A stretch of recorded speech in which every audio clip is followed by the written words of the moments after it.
Welcome to Maximal Being, a podcast devoted to ditching fad diets and using real science to get you healthy and feeling great. I'm Doc Mock, a GI and functional medicine doctor who harnesses the power of gut health to get you achieving your goals. And I'm Jackie P., a well-informed layman who challenges the experts and asks the questions that you want. Don't forget to hit the subscribe button or leave a comment. And now, on to the show. What's going on? Maximal Beings, DocMok here with MaximalBeing.com. Don't forget to hit the subscribe button, leave us a comment. It does help us to get the word out. If you have any questions, you can email us at team@MaximalBeing.com. Enjoy the episode. What's going on? Maximal Beings, DocMok here with another gut check. Very surprised today at some of the censorship that's occurring with the scientific departments in the United States here. Namely, pulling out of the WHO, which is an information sharing organization, which shares data between the United States and several other countries, as well as the CDC and the NIH. All of these changes have been variable in terms of their appearance, but I just wanted to go through a few of the ramifications of these changes. So pulling out of the WHO, which kind of flew under the radar amidst the other flurry of things going on in society at this time, what this does is it makes it difficult for individuals making public health decisions to see data outside of their own country if they pull out of it. In this case, this would be the United States.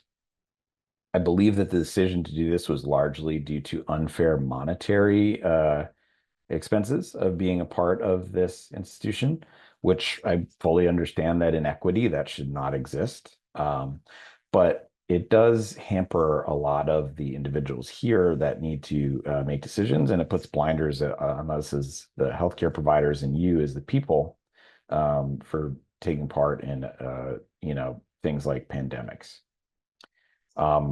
Contrary to popular belief, if you close a border, you can stop people, but you can't necessarily stop pathogens. Pathogens don't follow trends exactly the same as people do, and they cannot be controlled in the same manner that people can.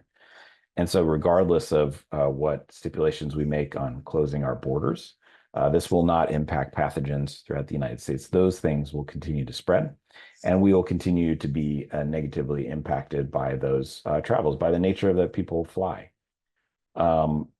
So, I understand some of the impetus behind making this decision. Hopefully, it leads to rejoining, but at a discounted cost for the United States. But in the meantime, it makes it very difficult for individuals to do their jobs on a daily basis that are involved in public health decisions like that, like monkeypox, like the Ebola virus, things that are in the bird flu. To that point, there are several documents going out about the bird flu and the impact that it's had. If you've noticed that eggs are very, very expensive right now. They're very expensive this week. January 23rd is when I'm filming this of 2025. And that is largely due to the bird flu. These documents have been halted. So individuals that are seeing people that are being collaterally affected by this don't have the point of care guidance of places like the CDC. Now, it's normal during a transition of presidency for individuals at the CDC and then NIH to kind of halt communications for some period of time, but the rapidity of which this is occurring and the order to halt things like clinical guidelines is very obscure. I'm a part of several guideline committees, and I can tell you that in some cases, particularly my world of cancer, halting these guidelines is detrimental to families who are inevitably hearing the worst news of their life.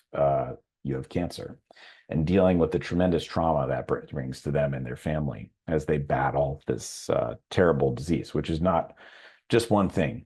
Mel Gibson just wanted to throw that out there, that cancer isn't one condition with one treatment. So, the NIH also has halted all of its grant reviews, revisions, which is making the research world very difficult. And I know what you're saying, wah, like poor researchers, who cares? But as the United States, we should be the leaders in medical research. I can tell you, I've worked with people from all over the world, and they continue to move. They have a lot less restrictions than we do in the United States in terms of being able to do meaningful research. And so this is just yet another way that we'll continue to be stunted and stifled in our ability to keep up with quality of medical research that exists, and inevitably giving care to individuals that have things like cancer and could be the worst news, worst diagnosis of their life.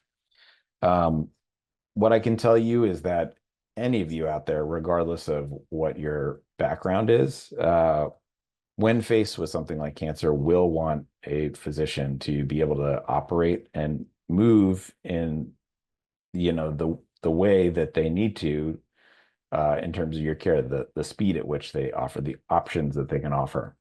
And handcuffing individuals and controlling the knowledge that exists and controlling the science, again, adds bias. Just like we talked about with a conflict of interest, bias in a study alters the results and makes the results less valid. And so it makes it difficult to draw conclusions from these things. And when you're filtering it through a political lens for something that is very objective, that can be very troubling for the independent thinkers, for the people that ultimately have to receive those treatments at the end of the line. Another thing to talk about is there's an abortion rights bill that was on the floor penalizing physicians for, not resuscitating babies that may be born at the conclusion of a miscarriage or a termination and are still living, which is exceptionally rare. And this was struck down by the Senate, even though it was passed by the House of Representatives. Lisa McClain, I think her name is, from Michigan, was a big advocate of this. Don't believe that she's a healthcare provider. I don't believe that she's delivered babies. I don't believe that she has experienced a miscarriage. So I'm not certain where her basis for making conclusions about this condition are. But hey, in America, everybody can be a doctor or an expert, right? It is troubling to see politicians continuing to tell doctors what to do, healthcare providers what to do with their jobs and with their life, and censoring information. And I, for one, don't appreciate it. It is difficult enough to be a healthcare provider as it is, dealing with life and death situations.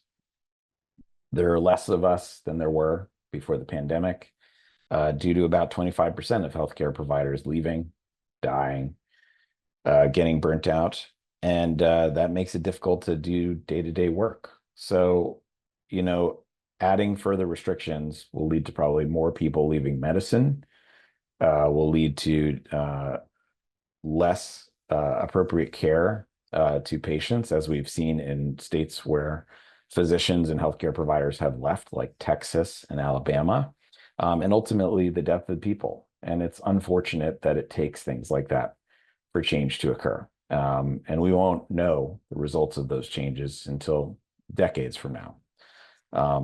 But I can tell you that the United States has, I think, the 173rd infant mortality statistic. We're behind every single European country, the United Arab Emirates, and many others.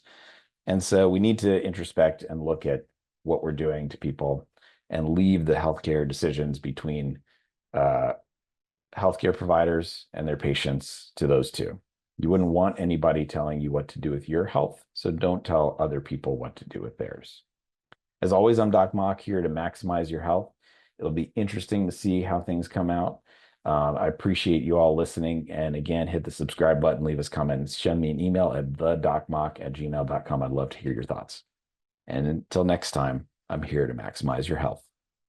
The content included is not intended to be used as medical advice, and viewers should consult their physician or healthcare provider should they have additional questions. The viewers should not rely on information contained in these presentations for immediate or urgent medical needs. Additionally, if you think you have a medical emergency, call your physician or go to the emergency department or call 911 immediately. Never disregard professional medical advice or rely on seeking medical care or delay medical care due to information contained in this presentation.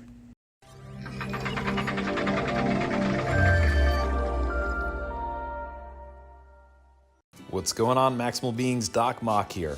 If you haven't done so already, leave us a comment and hit the subscribe button. Let your friends and family know. That way we can get the word out and continue to bash the bro science.